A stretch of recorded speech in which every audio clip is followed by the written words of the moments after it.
Well, hey folks, we're back for the second installment of meat chips. I think there might be 3 installments.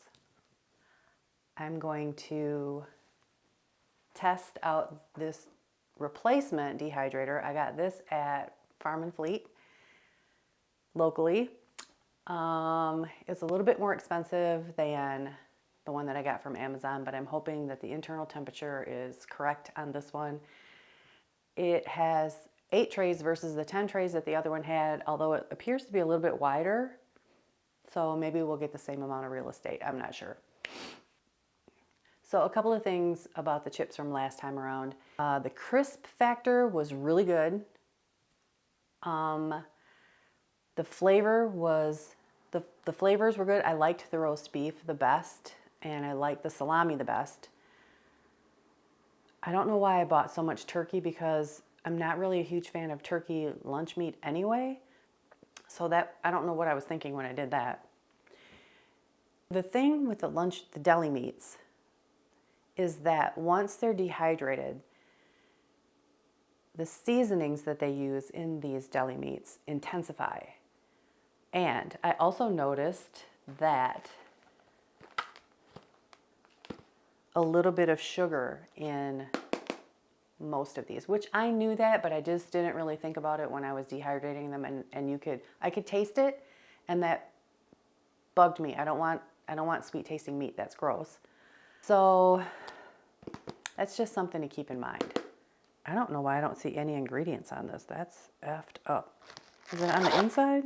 Okay, so beef, water, vinegar, contains 2% or less salt, dextrose, that's sugar, potassium, and sodium phosphate, beef seasoning, beef stock, maltodextrin, also sugar, natural flavor, nobody knows what that is. It can be anything, and it could be sugar. So it says less than 1 gram of carbohydrates on here, sugar's 0, and yet there's still sugar in the ingredient list. So that's something to keep in mind. So what I'm going to do today is finish off the stuff I don't want to waste, even though there's sugar in it. I'm not going to waste it. I'm going to finish these off, and then I also got some chicken breast from Aldi, oven roasted chicken breast. I feel like chicken is going to be the best with guacamole, and really, I'm just trying to get some nachos. For real, I am trying to get some nachos so bad. Because I tried nachos with pork rinds, and I cannot handle the pork rind. I'm just not a fan. So I'm trying to find an alternative. Now, this has chicken breast. Chicken broth contains less than 2% of salt, sugar, vinegar, and sodium phosphate. So again, sugar, fucking A. On the 3rd installment of this series, I'm going to try thinly sliced New York strip steaks from Costco. And I'm super stoked about that. And I will be so bummed if they don't work out. I watched another YouTuber, she did it, and they sounded great. We're going to give that a try, but we're not going to do that today. I stored my chips, my meat chips like Pringles, in a mason jar, stacked up with a desiccant packet in the bottom, tightly sealed, and I have a vacuum sealer attachment lid thing that goes on this. I don't know that you need to do that. If you're going to eat them fast, you don't need to do that. But if you're going to keep them for a while, and I don't know how long a while is, so I put a lid on it, sucked the air out of it, tightened it up, kept them in the fridge, and they, of course, it was only a couple of days, and they were great. They were super crunchy, just like day one. They were fantastic. So let's get this stuff laid out on the trays, get them in the machine, and see what we get. Yes. So once again, I'm going to dry off the deli meat because it can be a little moist, and that's just going to help the process along.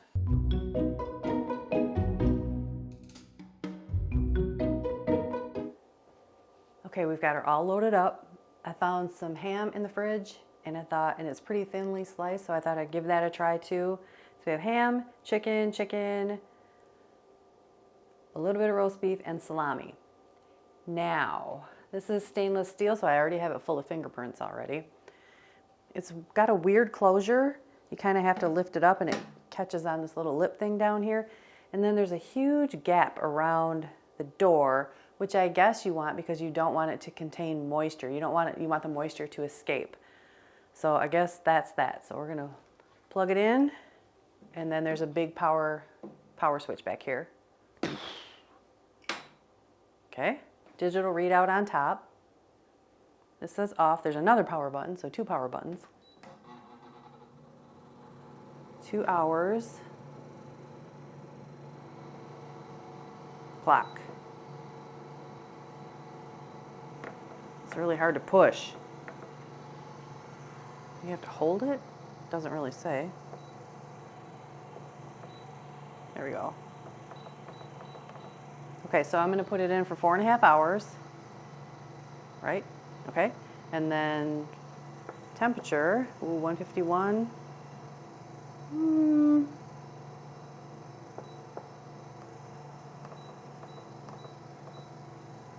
Weird.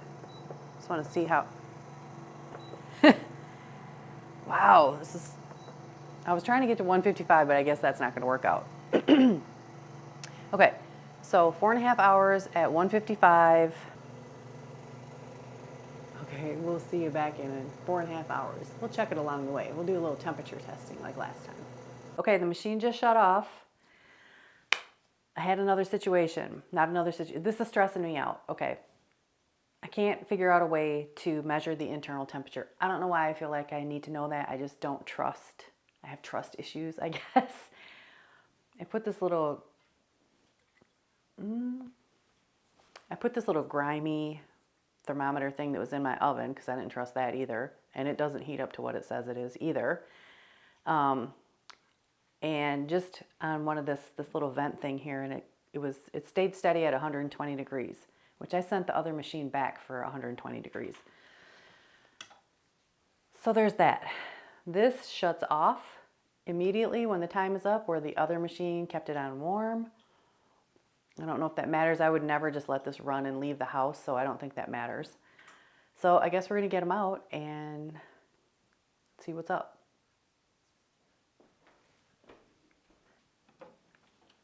It says right here on top, caution, hot, do not touch.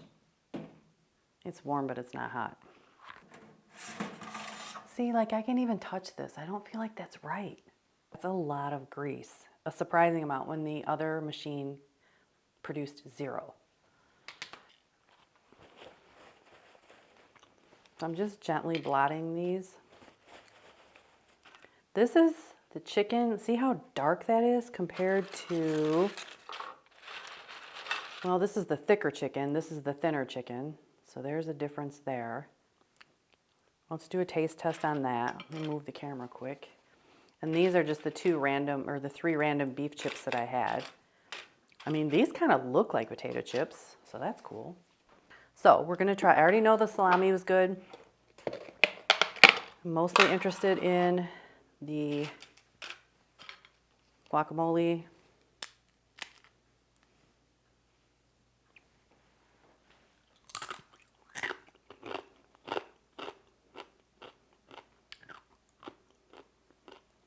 This,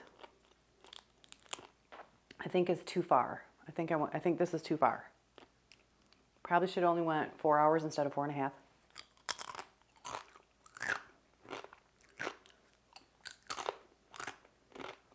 This is too close to raw pasta. That's a bummer, because that's what I did the most of. This is the thicker piece of chicken, so we'll try that. And this is chewy. Like crunchy and chewy. It's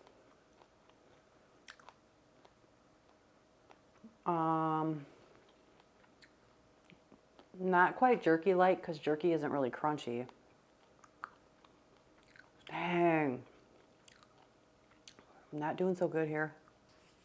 I mean, they're edible, but I don't want to eat something that's just edible. I want to eat something that's satisfying. I'm looking for a satisfying crunch that I can dip, use as a chip for dip.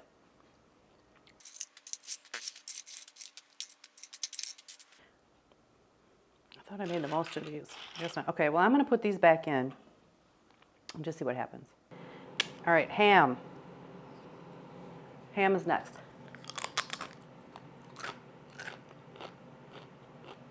Decent crunch. It's pretty good. This guacamole is super disappointing. I should have made my own. Let's try pico de gallo.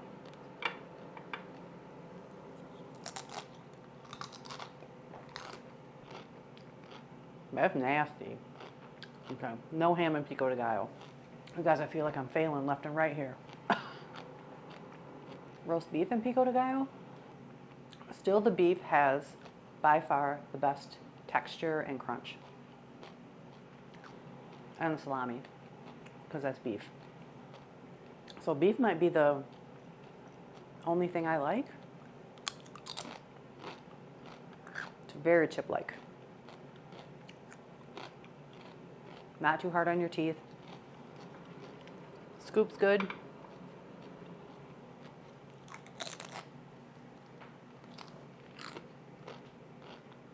I think it would be good with nachos, as nachos. I don't know if this is going to satisfy me, you know, as a chip replacement. All right, well, it is what it is. I mean, this works.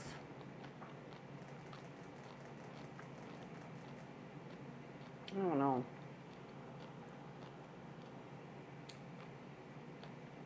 It'll be interesting. It'll be interesting to try the Costco really thin New York strip steaks. I just really don't want to waste any money. I guess I could try a couple. I guess it takes like 9 hours to do those though. Shit. Well, I guess I can try some different alternatives.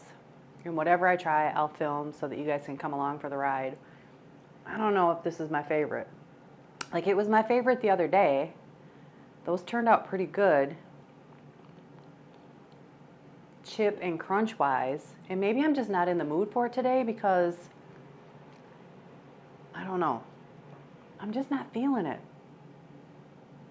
So I guess that's just where we're going to leave it. I mean, they are crunchy, they are crispy. Some of them are too crispy.